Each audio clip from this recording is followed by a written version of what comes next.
ନୂଆ ବର୍ଷ ମାନେ ବର୍ଷର ଆରମ୍ଭ। ବର୍ଷର ଆରମ୍ଭ ଯଦି ଆମେ ଆମ ପରିବାର ସହିତ ଖୁସିରେ ମନେଇବା ତ ପୁରା ବର୍ଷ ଆମେ ପରିବାର ସହିତ ଖୁସିରେ ରହିବା ବୋଲି ଆମ ଓଡ଼ିଆ ଘରେ ବିଶ୍ୱାସ ରହିଛି। ଆମ ଓଡ଼ିଆ ଘରେ ନୁହେଁ, ବହୁତ ଲୋକ କୁହନ୍ତି ଯେ ସବୁବେଳେ କିଛି ବି ନୂଆ ଆରମ୍ଭ କରିବା ପୂର୍ବରୁ ସମସ୍ତଙ୍କ ସହିତ ହସ ଖୁସିରେ ଆରମ୍ଭ କରିବାଟା ଶୁଭ ବୋଲି ମାନୁ। ତ ସେମିତି କିଛି ଆମ ଘରେ ହେଇଥିଲା। ଆମେ ସମସ୍ତେ ଆମ ଘରେ କ'ଣ ସମସ୍ତେ ପିକନିକ୍ ଯାଆନ୍ତି, ସମସ୍ତେ ନୂଆ ବର୍ଷକୁ ସେଲିବ୍ରେଟ୍ କରନ୍ତି, ପୁରୁଣା ବର୍ଷକୁ ବିଦାୟ ବି ଦିଅନ୍ତି ପିକନିକ୍ ସହିତ, ଭୋଜି ସହିତ, ବଣଭୋଜି ସହିତ, ସିଏ ପୁଣି ଫ୍ୟାମିଲି ଆଉ ଫ୍ରେଣ୍ଡସ୍ଙ୍କ ସହିତ।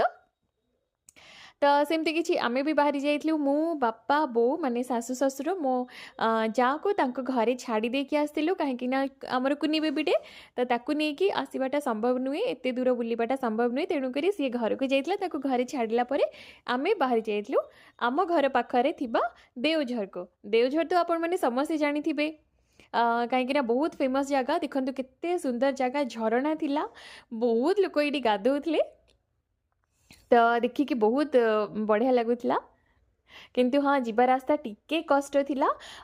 ଯିବା ରାସ୍ତା ମାନେ ଏଇ ଝରଣାକୁ ଓହ୍ଲେଇବା ରାସ୍ତାଟା ଟିକେ ପଥର ପଡ଼ିଥିଲା ନା, ତ ଧରିକି ଟିକେ ଓହ୍ଲାଓହ୍ଲି କରିବାକୁ ପଡ଼େ। ତ ଏଇଠି ଆମେ କ୍ରିଷ୍ଣା ଆଉ ମୁଁ ପ୍ରଥମେ ଓହ୍ଲେଇ ପଡ଼ିଥିଲୁ, କାହିଁକିନା କ୍ରିଷ୍ଣାର ହାତ ମୋତେ ପ୍ରଥମେ ଧରିବାର ଥିଲା। ତାପରେ ଶାଶୁଙ୍କର ସିଏ ବି ଓହ୍ଲେଇଥିଲେ ତଳକୁ, ତ ତାଙ୍କୁ ମୁଁ କହିଲି ବୋଉ ମୁଁ ହାତ ଧରିବି, ବୋଉ କହିଲେ ନାଇଁ ନାଇଁ ତୁ ପୁଅକୁ ଧରି ତୁ ତୋର ପଳା ଆଗରେ, ତାପରେ ମୁଁ ଧରିକି ଓହ୍ଲେଇ ପଡ଼ିବି। ତ ଏମିତି ହେଇକରି ଆମେ ସମସ୍ତେ ଓହ୍ଲେଇଥିଲୁ। ତାପରେ ବାପା ଓହ୍ଲେଇକି ଆସିଥିଲେ।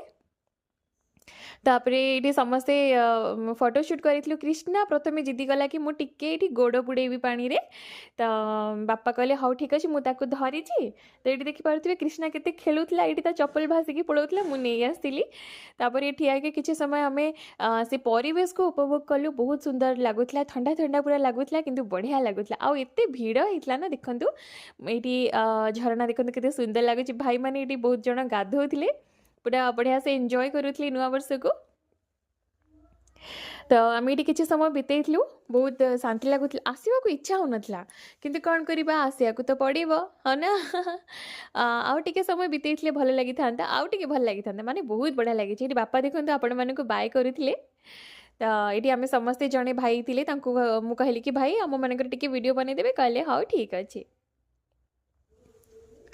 ତ ସେଠି ଝରଣା ପାଖରେ କିଛି ସମୟ ବିତେଇବା ପରେ ଆମେମାନେ ଫେରିଥିଲୁ ପୁଣି ବାହାରକୁ। ଆମକୁ ଆଉ ଗୋଟେ ପାର୍କକୁ ଯିବାର ଥିଲା। ଦେଓଝର ଯେଉଁମାନେ ଯାଇଛନ୍ତି ସେମାନେ ବହୁତ ଭଲସେ ଜାଣିଥିବେ ଯେ ପାଖରେ ଗୋଟେ ପାର୍କ ଅଛି, ବହୁତ ସୁନ୍ଦର ପାର୍କଟେ। ଏଇଠି ଆମେ ହଁ କିଛି ବାଟ ଚାଲିକି ଆସିବାକୁ ପଡ଼େ, ତ ଏଇଠି ଚାଲିଲା ଭିତରେ ବି କେତେ ଏନ୍ଜୟ କରୁଥିଲୁ। ଯେଉଁମାନେ ଅଲଗା ଫ୍ୟାମିଲି ସବୁ ଯାଇଥିଲେ ସେମାନେ ଆମ ସହିତ ଯାଇଥିଲେ, ଆମ ସହିତ